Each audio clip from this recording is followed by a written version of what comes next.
کہا جاتا ہے کہ بندہ اصلی اور نسلی ہو تو دوسروں کے احسانوں کا بدلہ دیتا ہے، اس کے سامنے جھکا رہتا ہے، شکر گزار ہوتا ہے، لیکن اگر کوئی اصلی اور نسلی نہ ہو پھر حضرت علی سے منسوب وہی نصیحت اپنانی چاہیے کہ جس پر احسان کرو اس کے شر سے بچو۔ پاکستان کے ساتھ ہندوستان دشمنی کرے سمجھ آتی ہے، پاکستان کو کوئی بنگلہ دیشی برا بھلا کہے تو وہ بھی سمجھ آتی ہے، لیکن کوئی افغان شہری پاکستان سے نفرت کرے یہ سمجھ نہیں آتا، اور پھر کوئی پاکستان کے پرچم کی بے حرمتی کرے یہ تو بالکل بھی سمجھ میں نہیں آتا۔ جرمنی کے شہر فرینکفرٹ میں افغان شہریوں کی طرف سے پاکستان کا پرچم اتار کے اس کی بے حرمتی کرنے کی خبر پر پوری پاکستانی قوم غصے میں ہے۔ ہم پاکستانی آپس میں بھلے لاکھ اختلاف رکھیں، 100 مرتبہ سیاسی لڑائیاں لڑیں، چاہے انہی سیاسی اختلافات پر ایک دوسرے کی شکل تک دیکھنے کے بھی روادار نہ ہوں، لیکن جب بات اس ملک کی آتی ہے،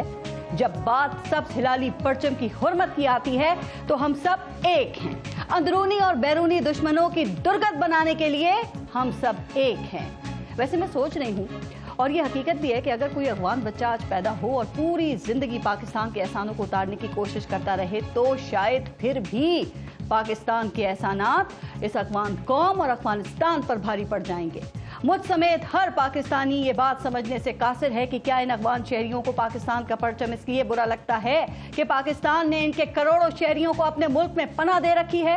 کیا سبز ہلالی پرچم اس لیے برا لگتا ہے کہ ہم روس اور امریکہ سے جنگوں میں آپ کے ساتھ کھڑے ہو کے لڑتے رہے؟ کیا سبز ہلالی پرچم اس لیے برا لگتا ہے کہ آپ کی نسلیں اس ملک میں پل کر جوان ہو رہی ہیں؟ کیا یہ سبز ہلالی پرچم اس لیے برا لگتا ہے کہ پاکستان نے آپ کو اپنے ملک میں کاروبار دیا، یہاں گھر بنانے کی اجازت دی، یہاں زمین خریدنے کی اجازت دی، آپ لوگوں کو اپنے اسلامی بھائی سمجھ کر آپ پر ترس کھایا، آپ کے لیے مواخات مدینہ کی سنت کو زندہ کیا؟ آپ خیبر پختونخوا میں آئے تو آپ کو کراچی تک رسائی دی، آپ کو یہاں نئی پہچان دی، آپ کو اپنے ملک کے شناختی کارڈ اور پاسپورٹ تک دے دیے۔ جناب، ہم آپ پر احسان در احسان کرتے گئے اور آپ کی طرف سے یہ احسان فراموشی کہ آپ کو دوسرے ملک میں لہراتا پاکستانی پرچم ہی گوارا نہیں۔ آپ کی افغان حکومت کو کوئی مانتا ہو یا نہ ہو مانتا، آپ کے ملک کو کوئی تسلیم کرتا ہو یا نہیں، آپ کے پرچم کو کوئی مانتا ہو یا نہیں، لیکن ہم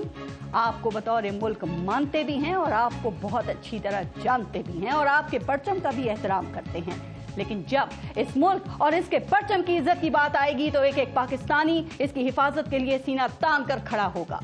لیکن وہ اپنے وطن کے لیے کھڑا ہوتے ہوئے یہ تقاضا ضرور کرے گا کہ حکومت بھی اس کے بنیادی حقوق کے لیے ساتھ کھڑی ہو، نہ کہ ان کے راستے میں رکاوٹیں کھڑی کرے۔ جو اس مہنگائی کے مارے عوام کے لیے احتجاج کرنے نکلا ہو، حکومت اس کا امتحان ہے